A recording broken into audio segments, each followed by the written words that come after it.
வணக்கம். இன்றைக்கி நம்ம பார்க்க போகிற சமையல் என்னென்னு பார்த்திங்கன்னா, பீட்ரூட், பாதாம், உலர் திராட்சை இது 3 வச்சு ஒரு அருமையான ஜூஸ் தான் பார்க்க போகிறோம். இந்த ஜூஸ் காலையில் நீங்கள் வந்து ஒரு வாரம் தொடர்ந்து எடுத்துகிட்டு வந்தீங்கன்னா உங்களுக்கு ஹீமோகுளோபின் லெவல் அதிகரிக்கும். ரத்தம் வந்து சீக்கிரமாகவே நல்லா ஊற ஆரம்பிக்கும்.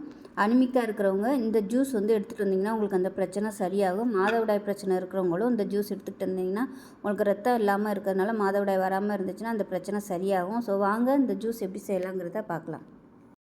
இப்போ ஒரு மிக்ஸி ஜார் எடுத்துக்கலாம். மெஷரிங் கப்பில் 1 கப் அளவுக்கு நறுக்குன பீட்ரூட் வந்து சேர்த்துக்கலாம். இப்போ இதில் ஒரு 4 பாதாம் வந்து சேர்த்துக்கலாம். இது வந்து நான் முதல் நாள் நைட்டே ஊற வச்சுட்டேன். அப்படி உங்களுக்கு நைட்டு ஊற வைக்க மறந்துட்டீங்க அப்படின்னா அட்லீஸ்ட் சுடுதண்ணியாவது ஊற்றி நல்லா ஒரு 2 மணி நேரம் ஊற வச்சுக்கோங்க. இது கூடவே 6 கிறிஸ்மிஸ் பழம், அதாவது உலர் திராட்சை சேர்த்துக்கலாம். ஃபஸ்ட்டு வந்து இதை நம்ம குறைன்னு அரைச்சிக்கலாம். இப்போ மெஷரிங் கப்பில் 1/2 கப் அளவுக்கு தண்ணி சேர்த்துக்கிறேன். இது வந்து தண்ணி சூடாக தான் நான் சேர்த்துருக்கேன். இப்போ இதே நல்லா அரைச்சிட்டு வந்துட்டு பார்க்கலாம். இப்போ நல்லா அரைச்சாச்சு. இது வந்து நம்ம வடிகட்டிக்கலாம். சக்கையாக இருக்கிறதுனால இது வந்து நம்ம அப்படியே குடிக்க முடியாது, வடிகட்டி தான் சாப்பிட முடியும்.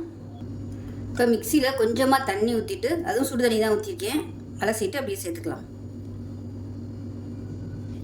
இப்போ அதை ஒரு கிளாஸுக்கு மாற்றிக்கலாம். இனிப்பு போடணும்னு அவசியம் இல்லை.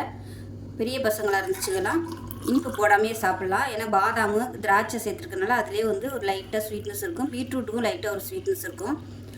ரொம்ப சின்ன குழந்தைங்களா இருக்குது, குடிக்க முடியல அப்படின்னு சொல்லுதுன்னு நினச்சிங்கன்னா கொஞ்சமாக நாட்டு சர்க்கரையோ இல்லை நீங்கள் ஒயிட் சுகரோ கூட சேர்த்துக்கலாம். இல்லைன்னா தேன் கூட கலந்துக்கலாம்.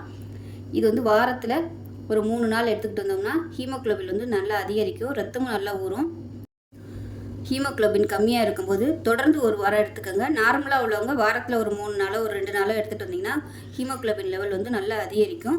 ஒரு வாரத்திலே உங்களுக்கு வந்து அந்த பிரச்சனை சரியாகும். பீட்ரூட் வந்து தொடர்ந்து எடுத்துகிட்டு வரும்போது, பீட்ரூட் இல்லைன்னா மாதுளை ஜூஸ் ரெண்டுமே எடுத்துகிட்டு வரும்போது ரத்தம் வந்து நல்லா அதிகரிக்கும், ஹீமோகுளோபினும் அதிகரிக்கும்.